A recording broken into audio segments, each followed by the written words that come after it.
Designing the Mind presents The Philosopher's Field Guide, 52 Psychotechnologies for Wisdom, Willpower, and Well-Being, Volume 1, by Ryan A. Bush. Introduction. Philosophy is a conversion, a transformation of one's being and living, and a quest for wisdom. Pierre Hadot, Philosophy as a Way of Life. Welcome, intrepid explorer of ideas.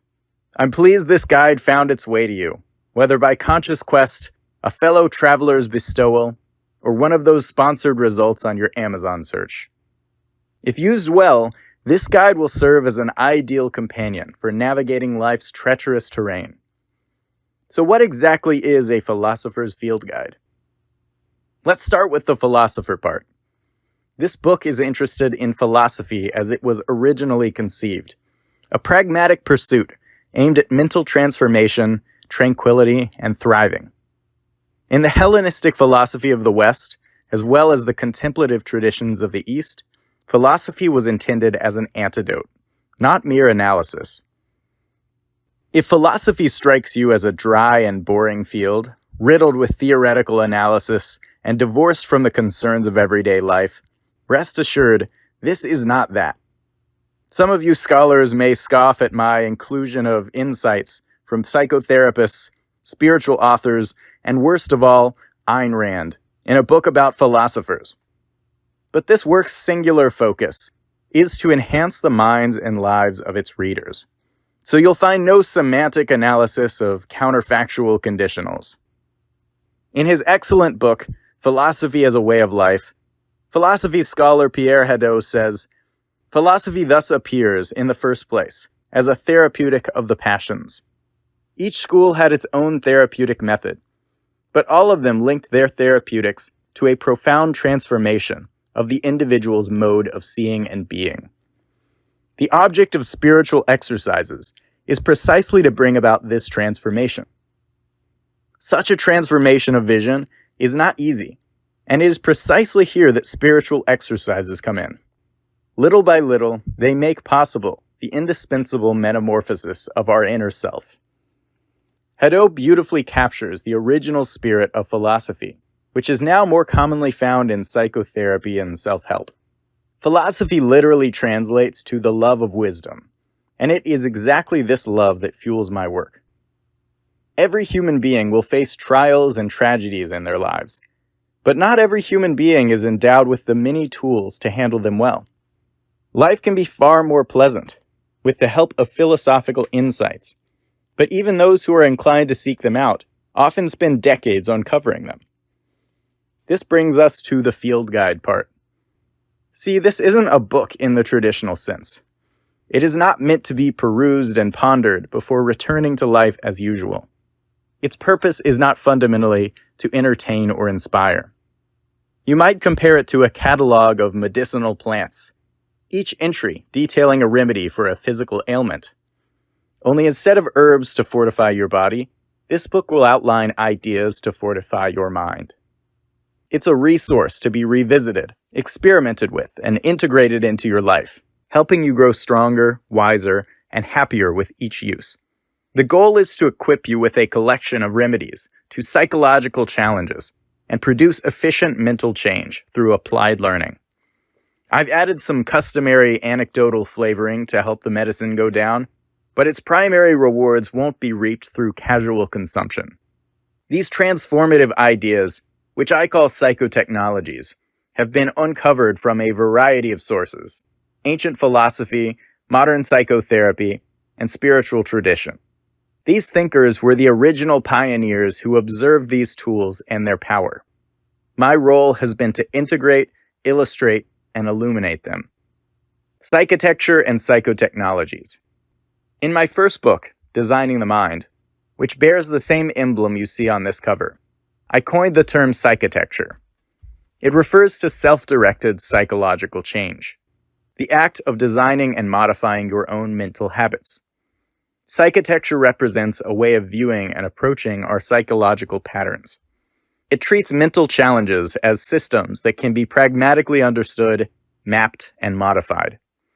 It applies the best psychological methods, which typically have both ancient philosophical roots and a modern clinical evidence base.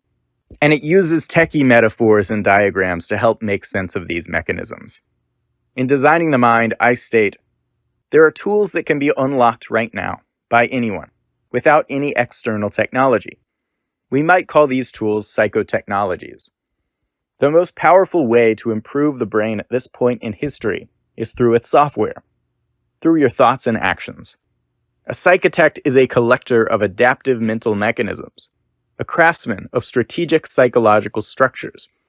He comes to see unwanted negative emotions as inefficiencies in his programming.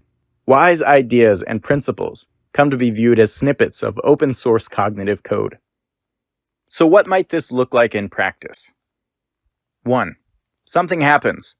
For example, you're applying for a graduate program that you'd really love to get into. Events or circumstances are shown like this. 2. Your brain responds. Submitting your application leads to the thought, what if I don't get accepted? Shown to the right of the event. 3. Thoughts have consequences. And what if thoughts like this generally create worry and anxiety? These negative outcomes are shown below. For a less happy, less healthy mind, this anxiety would have the final word, potentially creating a negative spiral of anxiety, rumination, and despair. For a happier, healthier mind, this first thought would instantly and automatically trigger a psychotechnology. Dashed lines represent positive mental habits that can be installed. 4. You employ a psychotechnology. In this case, number 7, worry futilization. The reminder that worry is not useful and need not be clung to. And 5, a positive outcome occurs, shown above. Tranquility in this case. On some level, we all know that our well-being depends on a series of internal habits. We wouldn't bother with therapy if it weren't possible to rewrite our psychological software. Positive psychologists have concluded that at least 40% of our happiness set point is based on malleable mindsets. But I've tried to drill down and ask what exactly is happening in our minds when an individual improvement is made. Why specifically do some people's brains usually serve them, while others often sabotage them? The answer boils down to a series of if-then relationships between certain thoughts in your mind. If you routinely experience self-defeating thoughts, feelings, and behaviors, it indicates you haven't built the right mental habits. Healthy traits like gratitude, resilience, and equanimity can all be understood in terms of these automatic thought triggers in our minds. But before you conclude that you have one of those happy, healthy minds, consider that there are hundreds of interconnected thought trigger optimizations. It is virtually guaranteed that you already have some, but not all possible psychotechnologies installed. Now, I know the word psychotechnology sounds like something you might expect to find in Jeffrey Dahmer's basement, but I can assure you there is nothing malicious about these tools. Quite the opposite. Psychotechnologies are internal innovations, mental tools that serve mental health. They use attentional, cognitive, and behavioral processes to solve psychological problems or enhance psychological health. I'm also quite fond of futurist Yuval Ivanova's shorter definition, methods of soulcraft. Psychotechnologies are individual units of wisdom, specific thought variations that have reliable, positive effects on our psychological algorithms when we think them or take action based on them. They alter a particular cognitive, emotional, or behavioral trajectory in our minds. And the more deeply we integrate them in our minds, the more automatic they become. The evidence is clear. Outside of basic sleep and nutrition, the mindsets in this book are currently the most robust and reliable ways to improve your mind and mood. I implore you to commit to learning and applying them. How to use this book. 52 is a cool number. It's the number of playing cards in a deck. It's double the number of letters in the English alphabet. It's even the number of nodes in DTM's brain emblem on the cover. But most importantly, it's the number of weeks in a year. And that's why there are 52 psychotechnologies featured in this book.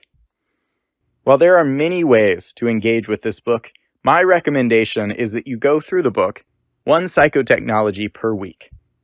Start your week by reading through the psychotechnology and complete the daily prompts throughout the week. My work doesn't tend to fit into any established category because I have a deep, secret love for marketing challenges.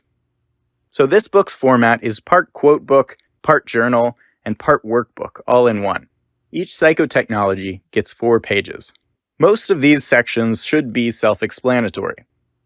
I've attempted to give you every possible tool to actually change your mental habits. Summaries, symbols, anecdotes, diagrams, prompts, exercises, journal space. Because simply learning about a psychotechnology isn't enough. One of the problems with existing modes of wisdom education is that they don't distinguish the various levels of integration. In other words, there's a big difference between reading some wise words for a moment of comfort and building a true habit. So I've created a system for tracking these habits. 0, none, is totally unfamiliar with the psychotechnology. 1, alpha, aware of the psychotechnology but not integrated. 2, beta, buggy integration, sometimes triggered by relevant situations. And 3, stable, fully installed, reliably triggered by relevant real-life situations. You can fill in box 1 as soon as you've read up on the psychotechnology. Fill box 2 when you can retain the psychotech and start spontaneously bringing it to mind when faced with examples. To reach the final stable integration of level 3, you would need to fully habitualize the psychotechnology, meaning you instantly bring it to mind when a relevant situation or emotion surfaces, effectively eliminating the mental problem it deals with. Your goal each week is to reach and maintain the highest level for each psychotechnology, ensuring that the concept will be triggered in your mind each time you encounter a relevant situation in the future. Throughout the week, you will practice noticing opportunities, applying the psychotechnology, and building the strongest mental habits you can. The big picture. Lastly, I want to talk about the larger vision of which this book is a part. We're all familiar with biological taxonomy, kingdom, phylum, class, all the way down to species. But there was a time when species didn't exist. Biological life was just animals and stuff. Today, largely thanks to a man named Carl Linnaeus, we have a classification system that has organized nature and revolutionized the communication, education, and study of life. I believe we are currently in a kind of dark age of wisdom. We know of these great psychotechnologies simply as wise quotes and stuff. And in the same way that Linnaeus organized nature, I am aiming to organize wisdom through this collection. As Pierre Hadot goes on to say, no systematic treatise codifying the instructions and techniques for spiritual exercises has come down to us. With the codified system I introduce in this book, I hope to change this. The list of psychotechnologies you'll find in this book represents a system that I hope will allow us to more effectively study, communicate, and most importantly, disseminate wisdom. I have compiled these concepts from many different traditions and organized them into a numerical system, a standardized vocabulary, and a visual iconography. It represents the latest component of my long-term ambition to systematize, democratize, and gamify psychological growth. Designing the Mind plans to publish more volumes in this collection, develop a Psychotech card game, and launch a number of other fun products related to these ideas that you may want to be in the loop on. But even more excitingly, we already have a passionate platform called Mindform, complete with community gatherings, comprehensive programs, and gamified tools. If you've ever wondered why the physical health space has passionate communities, personalized tools, and physical gyms, but mental health doesn't, good news, it's all on the way. We are working to build everything from Mindform software to centers. If you are interested in taking part in this vision, please join us and subscribe to the Psychotech. Readers can join a community of psychitechs and download the Psychotech's Toolkit, a free 50-page guide on psychitecture, which includes 64 recommendations for excellent books to read next.